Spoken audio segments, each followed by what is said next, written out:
Good morning, I'm Faye Thompson. This morning we're going to do a chocolate pudding. And I don't want this to scare you because we're going to use a Jello cook and serve. And that's only acts as a base. Now a lot of people think, oh my, I don't like that, and I'm with you. I don't like a pudding made out of this by itself, but we doctor it up. This is only used as a base, so I hope you do try it because it's really good. And I also do our banana puddings this way. I use a vanilla cook and serve, and we have a video of that if you want to watch it. So first of all, we're going to use this 5 ounces of chocolate cook and serve Jello pudding mix. 1 cup of sugar, 3 cups of Carnation milk, and there is 12 ounces in each can, so that's 24 ounces. That'd be 3 cups.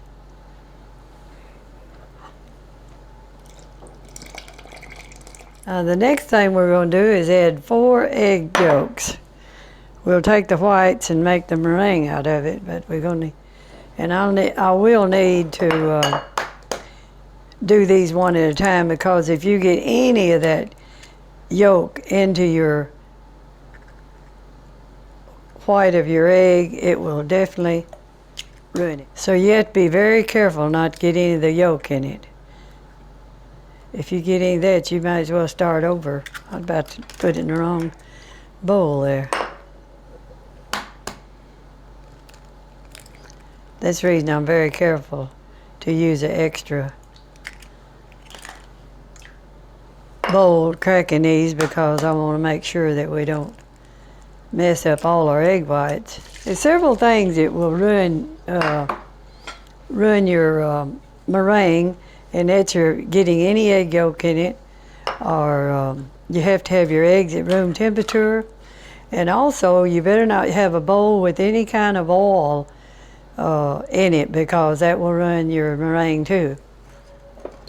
We want 1 teaspoon of vanilla flavoring.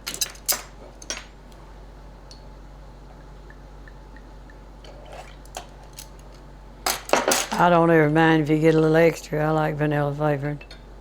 I sure like it in puddings and pies. We have some water boiling, and when you do this in a double boiler, be sure that your hot water does not touch the bottom of your pan. And then I will use an electric mixer to make sure that's all mixed up real good if I ever get it hooked up.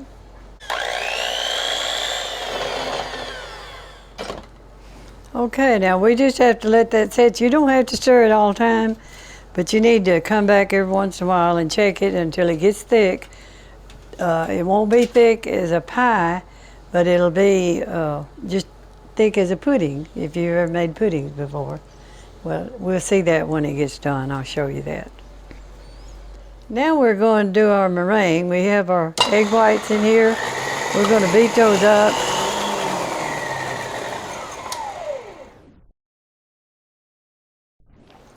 Now, we want to beat it till the meringue looks about like that. And then we're going to add a little salt. Not much, just a little bit.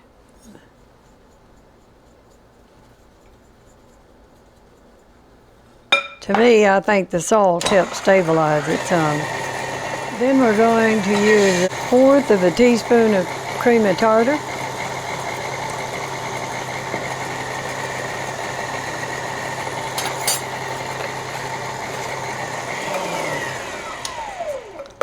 Now, after we've had our salt and cream of tartar, you want it to look like that.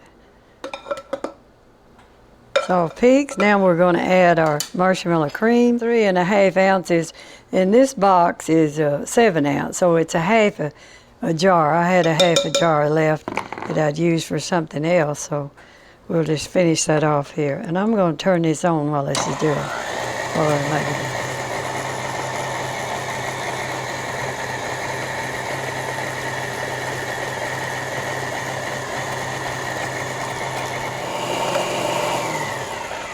Now I think our meringue is finished and it looks great. So we're going to go over and check on our pudding. When it starts thickening up on the bottom, you can just kind of see when it starts getting lumpy. But then that's when you want to step in with your electric mixer, and that smooths it all out.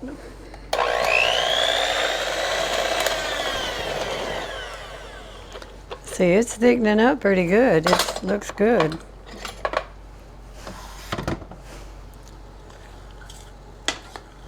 It looks real good. It is good. If you like chocolate. And please don't let that Jello scare you, because it's really good. I know a lot of times when you hear that, you'll not want to use this recipe, but it's good. Now our pudding is ready. It's just about that consistency. And this is a 11 ounces of vanilla wafers. And sometimes if I see I need a few more, I'll add some. You can do whatever you want to. It's up to you where you like less, more or less. We just pour all those in there. Be sure when you're doing puddings like this with your Jello pudding mix, be sure you get cook and serve. There is an instant, and I use that in a lot of pancakes, but be sure you use cook and serve in these. I use that in banana pudding and chocolate pudding too. This is real easy. See, there's nothing much to it, and it's a very pretty dish too. And I think you'll enjoy it. I'm just trying to get this pudding mixed over all these vanilla wafers, because you don't want to dip into that and get a vanilla wafer that doesn't have any pudding on it. So you want to kind of mix it up real good.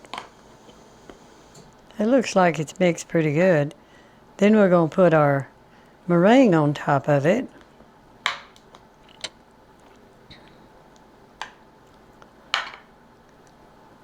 I think that package of vanilla wafers is just right too. We didn't need any more.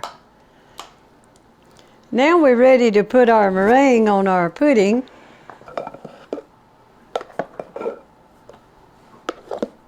We'll put this in the oven and brown the top of it a little bit.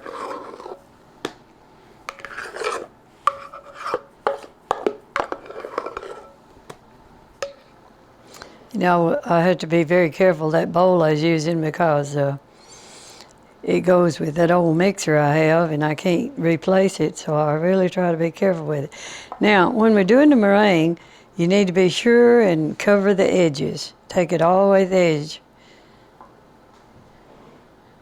Yeah, the reason you do it because the pudding's already cooked and the meringue insulates everything under it, so you don't want any more heat to get underneath when you're browning the meringue. Now our chocolate pudding is finished, and it looks very pretty, and I hope you try this, and I hope you enjoy it as much as we do. And I hope I see you on another video. Thank you for watching.